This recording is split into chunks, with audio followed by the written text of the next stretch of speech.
नमस्कार साथीहरू, तपाईँहरूले स्वागत छ टिच नेपाल युट्युब च्यानलमा। साथीहरू, आज म हजुरलाई नयाँ भिडियो लिएर उपस्थित भएको छु। आजको भिडियोमा म हजुरलाई चाहिँ सिंगल पावर सर्किट र डबल पावर सर्किट कनेक्सन चाहिँ कसरी गर्न सकिन्छ भन्ने कुरा सम्पूर्ण जानकारी दिनेछु। भिडियोलाई अन्त्यसम्म हेरेर साथ दिनुहोला र च्यानललाई सब्स्क्राइब गर्नुभएको छैन भने सब्स्क्राइब गरेर सँगै आउने बेल आइकनले थिची अल नोटिफिकेसन क्लिक गर्नुहोला। आउनुहोस् भिडियो सुरु गरौँ। साथीहरू, हेर्न सक्नुहुन्छ यो चाहिँ डबल पावर सर्किट रहेको छ। यसलाई चाहिँ हामीले कसरी कनेक्सन गर्न सक्छौँ भन्दा हाम्रो यसमा हेर्न सक्नुहुन्छ L1 र L2 लेखिएको हुन्छ। L1 L2 अनि कम लेखिएको हुन्छ। हामीले कमलाई सर्ट गर्नेछौँ भने L2 बाट चाहिँ तल चाहिँ यो पावर सर्किटमा चाहिँ कनेक्सन गर्नेछौँ प्लगमा।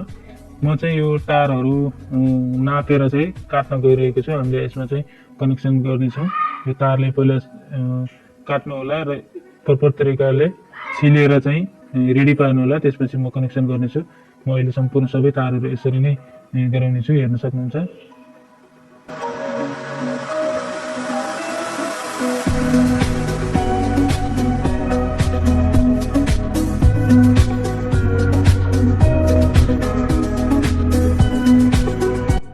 हेर्न सक्नुहुन्छ यो तार सबै छिलिसकेपछि तपाईँले चाहिँ L1 मा कनेक्ट गर्नु होला।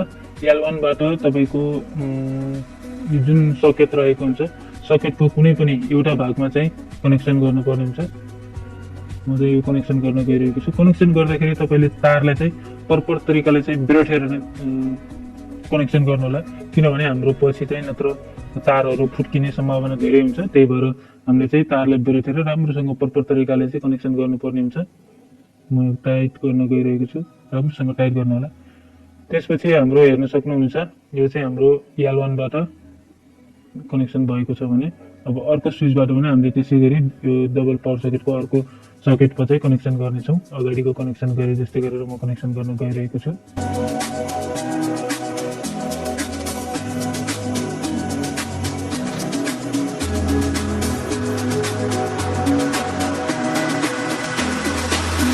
यसरी हामीले सबै L1 स्विचको L1 बाट सकेटमा चाहिँ कनेक्सन गरिसकेपछि हामीले अब चाहिँ स्विचमा चाहिँ हामीले कुनै पनि एउटा स्विचले चाहिँ पावर सकेट मेन लाइन दिनको लागि कनेक्सन गर्नेछौँ। मैले एउटा स्विचको कम भागमा चाहिँ कनेक्सन गर्न जानेछु र सबैभन्दा पहिला चाहिँ म न्युट्रलको लागि एउटा कनेक्सन दिन गइरहेको छु। एउटा तार यो यहाँबाट लिएर चाहिँ हामीले अर्को पावर सर्किटमा कनेक्सन दिनेछौँ र त्यसमा चाहिँ मेन लाइन दिनेछौँ न्युट्रलको लागि। यो प्रपर तरिकाले कनेक्सन गर्न गइरहेको छु। अनि यसरी हामीले चाहिँ यसमा न्युट्रल दिनेछौँ, कमन गरेर यसमा न्युट्रल कनेक्सन गर्नेछौँ भने अब चाहिँ हामीले स्विचको लागि कम भागलाई चाहिँ कनेक्सन गर्नेछौँ। स्विचको कम भागलाई चाहिँ कनेक्सन गरिसकेपछि त्यसमा चाहिँ मेन लाइन दिनेछौँ हामीले। मैले यो चाहिँ कनेक्सन गर्न गइरहेको छु।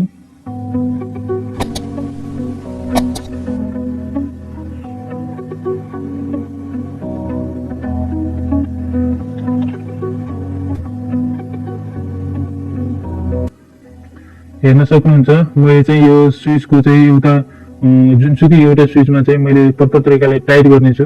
यो हाम्रो कम भाग रहेको छ। कम भनेको फेज चाहिँ मेन फेज दिने भाग रहेको छ कम। मैले चाहिँ त्यसमा कनेक्सन एउटा प्रपर तरिकाले कनेक्सन दिन गइरहेको छु र हामीले चाहिँ यसमा पनि कनेक्सन गर्नेछौँ। यसमा फेरि हामीले फेज लिएर सँगै दुईवटा तार कनेक्सन गर्नेछौँ। साथीहरू, हेर्न सक्नुहुन्छ अब म चाहिँ सिंगल पावर सर्किट लिएर उपस्थित भएको छु। सिंगल पावर सर्किट चाहिँ हाम्रो एउटै स्विच अनि एउटा सकेट रहेको हुन्छ। यसमा पनि सेम हामीले त्यस अगाडिको जस्तै नै कनेक्सन हो, तर यसमा चाहिँ सिंगल रहेको छ। यसमा कनेक्सन कसरी गर्ने भन्ने कुरा म सम्पूर्ण जानकारी दिनेछु। साथीहरू, अगाडिको जस्तै हामीले तार एउटा छेड्नेछौँ र हाम्रो यो भागमा चाहिँ जुनसुकै सकेटको जुनसुकै एउटा भाग हुन्छ, दुईटा भाग हुन्छ, त्यसमा कनेक्सन गर्नेछौँ। र हामीले देख्न सक्नुहुन्छ यो कम र L1 बाट हामीले एउटा फेज दिनेछौँ L मा र यसमा न्युट्रल दिनेछौँ भने यसमा चाहिँ मेन फेज दिनेछौँ। म यसमा कनेक्सन गर्न गइरहेको छु। हेर्नु होला।